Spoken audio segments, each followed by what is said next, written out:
Good Wednesday morning, First Baptist Tyrone. I'm glad to be here. I am not at home. I'm glad to be here, and let me show you where here is. First of all, I'm sitting outside on a glorious sunrise morning, and I've got the essentials, Starbucks, and I am sitting at the beach. That is absolutely gorgeous. Yeah? But I'm sitting here reading 2 John and thinking about you. I'm not going to turn the camera around because I'll let you just view this. Pardon the camera shaking. That's me. I'm called, in my family, I'm called Mr. Shaky Hands. Some problem, I'm sure, that is yet undiagnosed. Anyway, so I'm coming to you to do a daily devotion, and one that considers both Tuesday and Wednesday kind of at the same time. I made a statement at the opening or the welcome of the last Sunday service that, we really can't be the church if we're not gathered. And of course, to some extent, we must be the church ungathered because we have the responsibility to minister to one another even when we're not together. But when we're not together, we cannot engage with each other in what I would call real life and real meaningful life, exposed life.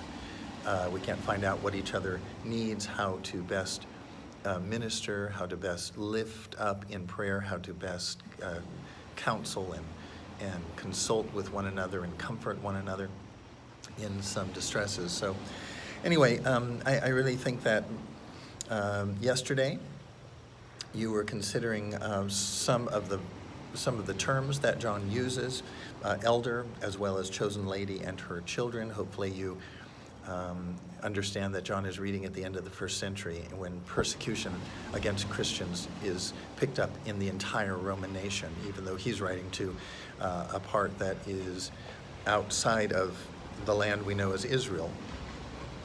Yet persecution against Christians was extraordinarily heavy, and this is probably an attempt to codify the letter, that is just to write an encouraging word, but a word to the church that is not identifiable as the church. Chosen lady would be the church, her children would be Christians. John uses elder, which is normally just translated in the Greek language as an aged person. But in Christianity or in the Christian church, aged person has an identity of being greater in spiritual knowledge and truth, that is, being wise and mature in the spiritual matters of life or a spiritual perspective of life. So those are what's going on there. But he makes this promise that, John makes the promise that if we continue to live in Christ, there will be continued fruit that will grow, and that fruit is grace, mercy, and truth. And so I was thinking about the fact that we came back late last night from the ballpark, and we immediately went to the beach just to see what was going on, and found that a couple of fishermen we had met earlier that day had caught a 5-foot shark.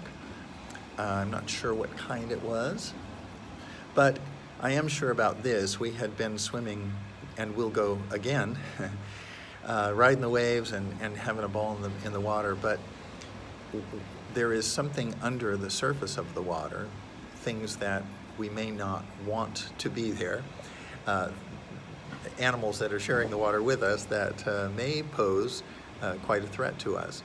Nevertheless, the illustration for me is that if we just stand with our feet in the water, in the ocean of God's love, grace, and mercy, we're not going to experience what we are meant to experience. We have to wade out. We have to get into water that is at least waist high. We have to get to a place where we can submerge ourselves, even though there may be things that that life throws us that we're not expecting. when we are immersed in the love, mercy, and grace of God, we are untouchable, really. We become untouchable by the problems of life. And that 5-footer shark just made me realize that I still want to be out in the waves. Anyway, I hope to come back with all my parts. Okay, and then we get into today's devotion,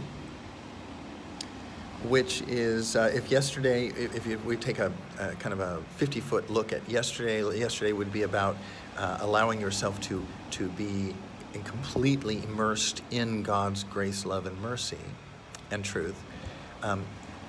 If we think about what's going on today in the devotion, that this not new commandment of loving one another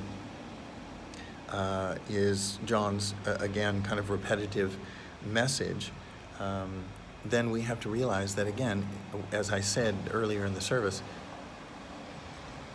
the Christian life is really comprised of two parts that are connected firmly together. Number one, to ingest, to immerse yourself in Christ, and therefore to be changed by that immersion, and to express that new life to others through this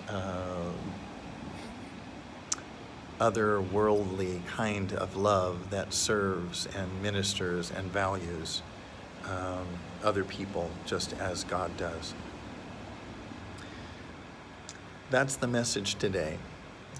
I want us to think about how we are being changed, how willing we are to submerge ourselves in His love and mercy and grace, and then how much we are willing to serve other people in that love, mercy, and grace. And again, Pastor Jeremy and I are concerned about the church losing momentum toward ministry and effective ministry.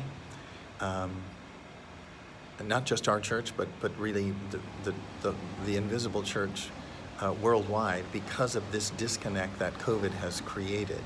And there are ways to get beyond it, but we're going to have to be ingenious, and we're going to have to be creative, and we're going to have to be deliberate in ministering one to another. I'm just thinking to myself with the Lord about the fact that when I was making calls to the congregation, to each of you as members, boy, it was so refreshing to connect with you and to hear what was going on in your lives, and to be able to pray about those things specifically. So I probably intend to go back to that as a way of connecting with you, each one of you. And I will encourage you to do that as well. But there are other ways too. There are other ways to serve with cards and letters and meals and gifts and all sorts of things that just create a greater connection with one another and a greater awareness of the love that we have for God and for each other. God bless you today. You pray for me, and as we're swimming in the water, that swimming alongside other things that may be swimming too, and I'll be praying for you. All right. God bless you today.